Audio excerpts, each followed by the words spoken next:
할렐루야 반갑습니다. 2025년 6월 9일 월요일입니다. 한 주의 시작입니다.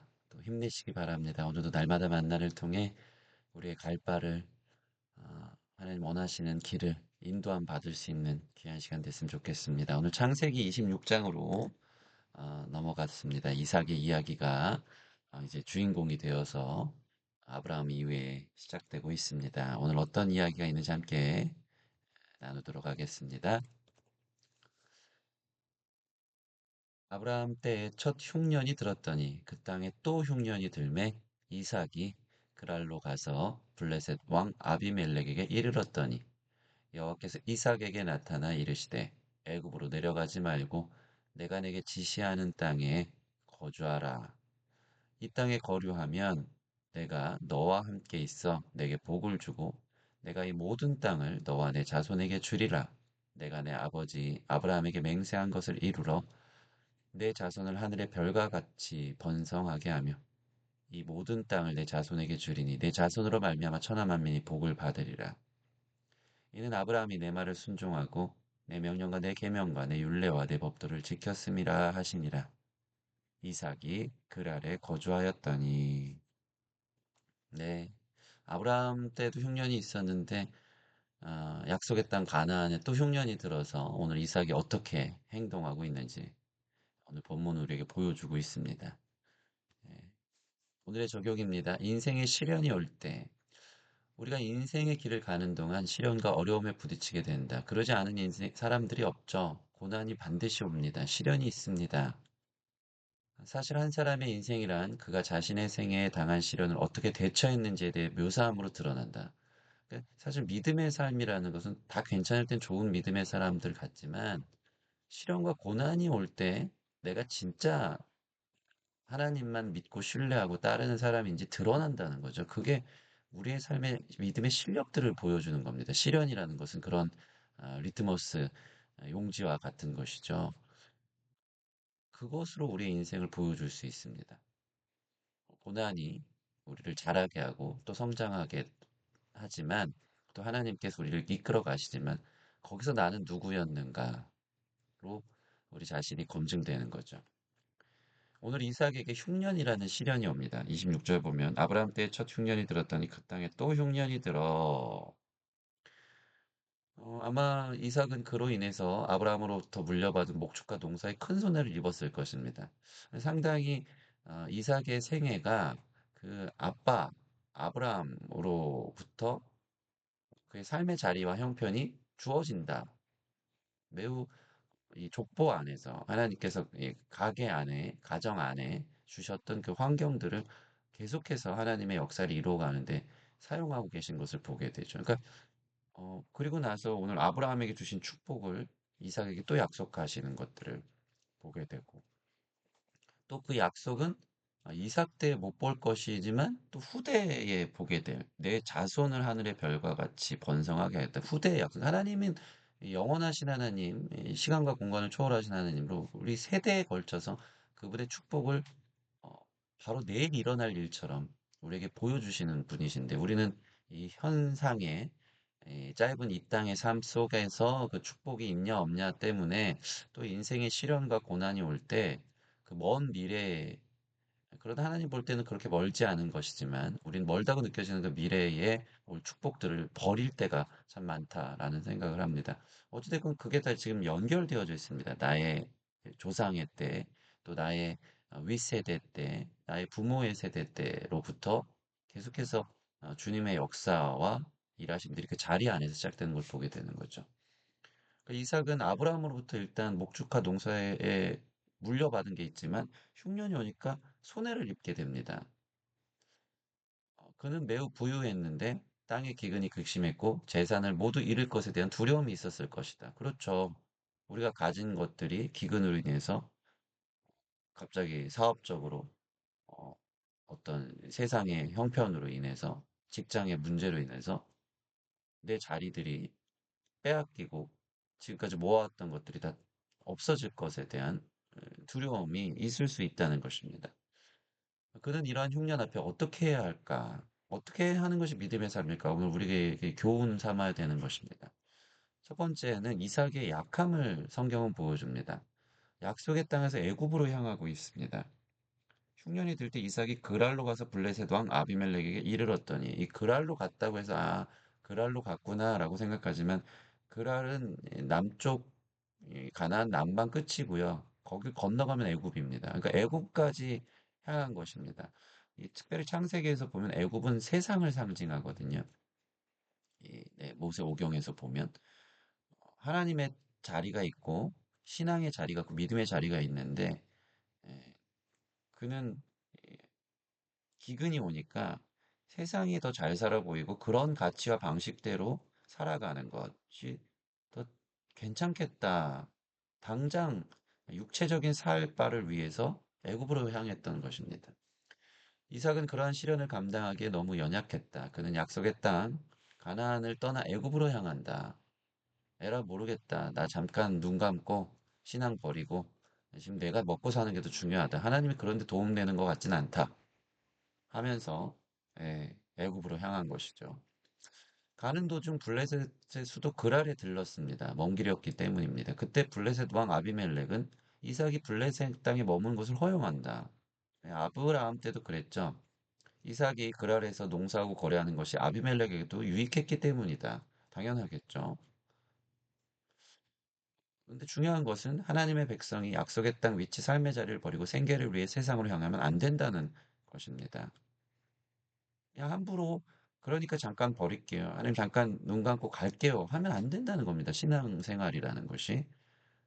그게 얼마나 위험한 것인지 아주 멀리 가게 하는 것일 수도 있고 아주 끊고 살게 할 수도 있다. 매우 위험한 경계선을 넘어버리는 겁니다. 최후의 보루와 같은 것들을 우리가 놓고 세상으로 향할 때가 있다. 그런 사람들이 있을 수 있다는 것이죠. 특별히 성경의 장소는 매우 중요합니다. 룻기 같은 경우에 그 룻의 나오는 이 나오미의 가정이 약속의 땅 기근이 와서 베들레헴을 떠나 모압으로 가서 거의 10년 이상을 엄청 고생을 할 때 남편도 있고 자기 아들 둘도 잃고 완전히 피폐한 인생이 되어지는 겁니다. 가정의 큰 위기를 경험하고 다시 베들레헴으로 돌아올 때 룻기 가정의 기쁨이 시작되고 하나님의 약속이 그 후대의 연장 속에 이루어지는 것을 본다는 거죠. 그러니까 우리의 이 땅의 삶뿐만 아니고 하나님의 약속이 아까도 얘기한 것처럼 후대로 나의 다음 세대까지도 이어지는 것을 위한 어떤 그 자리를 지키는 인내, 그 뚝심이 정말 필요한 것 같습니다. 아, 장소에 대해서 예수님은 이렇게 말씀하시죠. 사도행전 보면 제자들에게 예루살렘을 떠나지 말고 약속하신 것을 기다리라고 말씀하신다. 왜? 그곳은 성령이 계신 곳이고 하나님의 선교의 전초기지가 되는 곳, 하나님의 약속과 뜻이 이루어지는 곳이기 때문에 예루살렘을 떠나지 말라고 말씀하셨고 그 약속을 지킨 120 성도들 안에 하나님 성령을 주시죠. 위기와 시련이 온다고 함부로 교회를 떠나면 안 된다. 예배의 자리를 떠나면 안 된다. 신앙의 자리를 떠나면 안 된다. 여러분 이것이 오늘 첫 번째 우리에게 주는 말씀인 줄 믿습니다.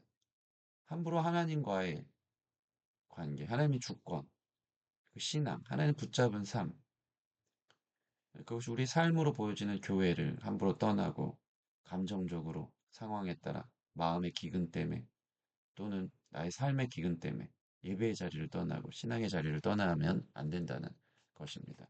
성경은 여러 번 경고하고 있습니다. 감사한 것은 하나님의 간섭하심이 하나님의 자녀들에게 늘 있다는 것이죠. 2절 보면 여호와께서 등장합니다. 이삭에게 나타나 이르시되 애굽으로 내려가지 말고 내가 내게 지시하는 땅에 거주하라. 이삭의 마음을 아시죠? 속을 아시죠? 애굽까지 가려는 이삭의 마음을 알았던 것입니다. 하나님의 개입하심이 있었습니다. 하나님께서는 이삭에게 나타나 애굽으로 내려가지 말고 내가 내게 지시한 땅에 거주하라고 말씀하신다. 다시 가나안으로 가라는 것입니다. 그러면서 가나안에 거주하라 축복을 약속하시죠. 이 땅에 거류하면 내가 너와 함께 하겠다. 그게 축복입니다. 내가 복을 주어 내가 이 땅을 너와 내 자손에게 주리라. 내가 내 아버지 아브라함에게 맹세한 것을 이루어 내 자손을 하늘의 별과 같이 번성하게 하여 이 모든 땅을 내 자손에게 주리니 천하 만민이 복을 받으리라. 이것은 또한 아브라함이 5절 보니까 하나님의 순종과 하나님의 말과 명령과 계명과 윤리와 법도를 지켰기 때문이다. 아빠의 순종의 은혜와 축복이 아들에게 이어지고 아들이 그 땅을 떠나지 않고 계속 지킬 경우에 내가 너와 함께 할 것이며 너의 자손이 별과 같이 번성하고 천하 만민이 복을 받을 것이다. 예, 이 땅에 참 믿음의 자리들을 떠나지 않고 또 선교사님들의 이야기들, 선교의 자리를 떠나지 않고 또 개척교회 목사님들의 그 자리를 떠나지 않을 때 당장 그들의 삶은 늘 평생이 기근이고 힘들었을지 모르지만 그 자녀 세대들이 엄청난 또 복을 받고 이 구약의 말씀처럼 천대까지 복을 받겠다는 이 약속이 이루어지는 것들을 그 다음 세대로 가자마자 보게 되는 것들을 보는 거죠. 예, 믿음으로 우리가 지켜야 할 자리가 어디인지를 끝까지 볼 수 있고 지킬 수 있는 저와 여러분 됐으면 좋겠습니다. 믿는 자들은 약속의 땅, 약속된 하나님 나라보다 이 세상이 주는 보다 좋아 보이는 것들에 마음이 뺏기면 안 된다. 잠깐의 것들입니다. 먼저 그 나라와 의를 구하라. 그리하면 이 모든 것을 너에게 더하시리라. 믿음으로 싸워야 합니다. 하나님께서 책임지고 공급하시고 인도하시면 끝까지 믿어야 된다. 하나님의 손길이, 하나님의 채우심이, 하나님의 길을 열어주시고 문을 열어주시는 일들이 있을 줄 믿습니다. 그런 자에게 하나님은 아브라함 때부터 주신 복을 그대로 적용하시고 언급해 주신다. 이러한 말씀과 은혜의 설득이 우리 삶에 다가온다. 하나님은 우리를 때를 따라 도우시는 분이다. 여러분 기다리십시오. 하나님 간섭해 주시고 말씀해 주시면 온전히 순종하기를 원합니다. 안타까운 것은 이삭의 부분적인 순종입니다. 참 무리와 비슷합니다. 6절 말씀 보면 이삭이 그랄에 거주하였더니 다시 가나안으로 올라간 게 아니고요. 그냥 아비멜렉이 있었던 블레셋 땅 그랄에 계속 있었던 겁니다. 이삭은 그 자리에 있었던 것입니다. 그곳은 애굽도 아니고 가나안도 아닌 중간 어디쯤에 그랄이었던 겁니다. 이것이 이삭이 온전치 않은 순종입니다. 그는 하나님께 순종하여 애굽으로 아주 가지는 않았죠. 애굽에게 내려가지 말라. 온전한 순종 같습니다. 근데 그렇다고 해서 기근이 있었던 가나안으로 돌아가지도 않습니다. 이삭의 이런 그릇된 결정이 성경은 뭘 보여줍니까? 이 이후에 시련이 또 다른 시련을 가져오게 합니다. 잘못된 결정이 또 다른 잘못된 결정으로 시작되고 오늘 그 알의 머물므로 인해서 죄의 시발점을 제공하고 있는 것이죠. 예, 우리가 세상에 살다 보면, 하나님을 떠나 살다 보면, 내 꾀로, 내 생각으로 죄가 죄를 낳고, 어려움이 어려움을 낳고, 문제가 문제를 낳고, 꼬여일 때가 참 많다라는 것입니다.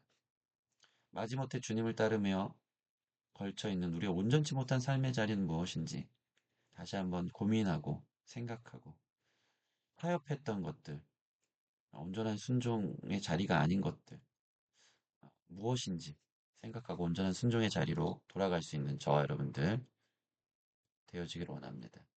행여나 부분적 순종으로 인해서 죄의 시련을 느끼는 분들이 있다면 회개하고 돌아오게 되는 귀한 은혜 있기를 원합니다. 오늘의 기도입니다. 하나님, 우리 삶에 시련과 어려움이 다가올 때 주의 뜻을 분별하고 온전히 순종하게 하소서. 우리는 연약하여 시련 앞에 넘어지고 육적인 생각들로 가득합니다. 그때마다 개입하여 말씀해 주시고 믿음의 길을 걸어가게 하소서. 잘못인 줄 알면서도 내 생각에 한 발을 걸쳐놓고 마지못해 주님을 따르는 일이 없도록 주님만 신뢰하게 하소서. 우리 삶의 자리를 생각하며 이렇게 기도하는 시간 갖겠습니다.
하나님 감사합니다.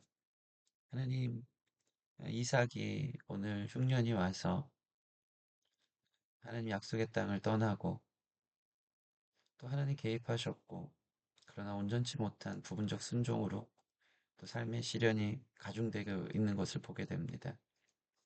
하나님, 오늘 이 말씀이 우리 삶에 투영되어서 보여집니다. 하나님, 내가 하나님 기뻐하는 약속의 땅, 약속의 자리, 신앙의 자리, 예배의 자리를 떠나고 당장 눈앞에 보여지는 일들로 그게 내 더 큰 유익이라고 생각해서 하나님을 등지고 떠날 때가 얼마나 많습니까? 주님, 그러나 성경은 우리에게 말합니다. 그것이 결코 온전한 삶의 자리가 아니라 주님, 어려움이 올 때, 시련이 올 때 우리는 미련하고 약하오니 주님, 오늘 이삭에게 나타난 것처럼 개입하여 말씀해 주시고 믿음으로 결정해야 될 삶의 자리가 무엇인지 또 그 자리가 얼마나 복된 자리인지 가르쳐 주셔서 아주 엎드려지지 않도록 지켜주시고 중간 다리를 거치고 하나님도 조금 세상도 조금 나의 지혜와 생각과 계획들로 여전히 살고 있었던 것들을 내려놓고 힘들지만 주님께서 주실 복과 은혜들 또 주님의 주권적 동행하심의 은혜들을 우리가 경험하며 또 채우시고 공급하시는 주님을 경험하며 믿음의 자리를 떠나지 않고 온전히 순종하는 모든 성도들 될 수 있도록 간절히 붙들어 주시옵소서. 감사함이 예수님 이름으로 기도합니다. 아멘. 네, 감사합니다. 오늘도 주님 안에서 주님이 원하시는 약속의 땅, 그 삶의 자리에 안에 머물고 승리하는 저와 여러분 되어지기를 소원합니다. 감사합니다.